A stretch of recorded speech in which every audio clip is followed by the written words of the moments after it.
আমি চাই লায়লা মামুনকে বিয়ে করুক, মামুন লায়লাকে বিয়ে করে ঘরে নিয়ে আসুক, সুন্দর করে সাজিয়ে আনুষ্ঠানিকভাবে আপনাদের সবাইকে দাওয়াত দিক, আমাদেরকেও দাওয়াত দিক, মানে জিনিসটা সুন্দরভাবে শেষ হোক। বারবার দেখছিলাম যে ঘাম মুছে দিচ্ছে, এটা একমাত্র কতটা ভালোবাসলে একটা মেয়ে মানুষ সেই পুরুষ মানুষটাকে এতটা কেয়ার করতে পারে, সেটা মানে আমি বুঝতে পারছি। কারণ আমারও হাজবেন্ড আছে, আমিও একজনকে ভালোবাসি, আমারও তার প্রতি ফিলিং আছে। আমিও তো আমার হাজবেন্ডকে এতটা কেয়ার করি নাই যতটা লায়লা মামুনকে করলো।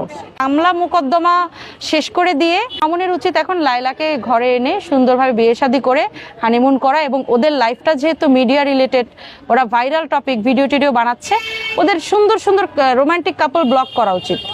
আমরা দেখতাম আলিফ লায়লা, এখন দেখি মামুন লায়লা। এদের হচ্ছে যে কি বলবো, ভিডিওগুলো দেখি ভালোই লাগে, মজা লাগে। না, ওরা বিয়ে করেনি। বিয়ে যদি করতো তাহলে এতদিনের কি লায়লা চুপ থাকতো? লায়লা তো মামুনকে অনেক ভালোবাসে, পছন্দ করে এবং অনেক অ্যাগ্রেসিভ মামুনের জন্য। বিয়ের কোনো প্রুফ বা যদি কাবিননামা থাকতো এতদিনে সে প্রকাশ করেই দিত। কিন্তু আমার মতে বিয়েটা করে ফেলা উচিত, মামুনেরও উচিত লায়লাকে বিয়ে করা।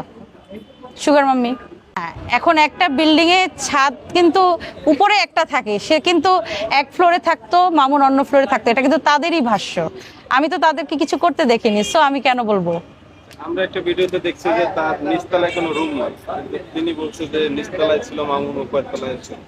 এটা বিষয়টি ক্লিয়ার করছে না, আসলে যেহেতু আমি তার বাসায় কখনো যাইনি, আমি মিথ্যা তথ্য দিতে চাচ্ছি না।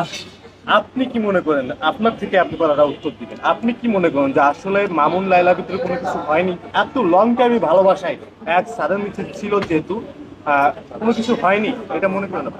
এখন এটা লায়লা কি বলেছে আমি জানি না যে হয়েছে কিনা, এটা খুব নর্মাল একটা ইস্যু ভাই। এখনকার যেই যুগ চলতেছে, যেই প্রজন্ম চলতেছে, আজকে ফোনে কথা হলো, আজকে ফেসবুকে পরিচয় হলো, কালকেই বাসায় আব্বু আম্মু নাই, বাসায় ডেকে ফেলে।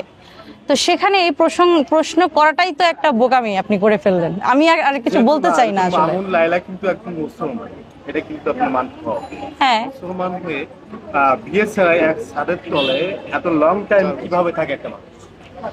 এখন যদি ধার্মিক বিষয়টা আমরা আসলে সবসময় টেনে আনি, তো ওই জন্য আমি বলবো এটা অবশ্যই অবৈধ একটা কাজ। এবং এজন্যই আমি এর আগেও একটা ইন্টারভিউতে বলে দিয়েছিলাম যে মামুন, তুমি লায়লাকে ঘরে তুলে নিয়ে আসো। এবং মামুনের মাকে আমি দেখেছি একটা ভিডিওর মধ্যে, গ্রামের বাড়িতে তাদের বাড়ির, তো তখন আমি দেখলাম যে লায়লার সাথে মামুনের মায়ের খুব ভালো একটা বন্ধুত্বপূর্ণ সম্পর্ক, তাদের ছাদের একটা ভিডিও দেখলাম আমি। তো যেহেতু এত ভালো একটা সম্পর্ক এবং সে ম্যাচিউরড একটা পার্সোনালিটি লায়লার, এবং লায়লার একটা ওয়েল সেটেলড, একটা ওয়েল ব্যাকগ্রাউন্ডের একটা মেয়ে, এবং তার বিহেভিয়ার আচরণও খুবই ভালো।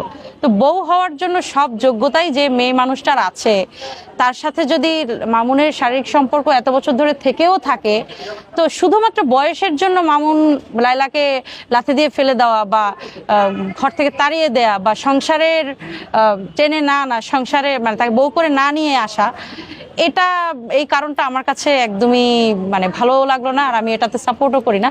আমি চাই লায়লা মামুনকে বিয়ে করুক, মামুন লায়লাকে বিয়ে করে ঘরে নিয়ে আসুক, সুন্দর করে সাজিয়ে আনুষ্ঠানিকভাবে আপনাদের সবাইকে দাওয়াত দিক, আমাদেরকেও দাওয়াত দিক, মানে জিনিসটা সুন্দরভাবে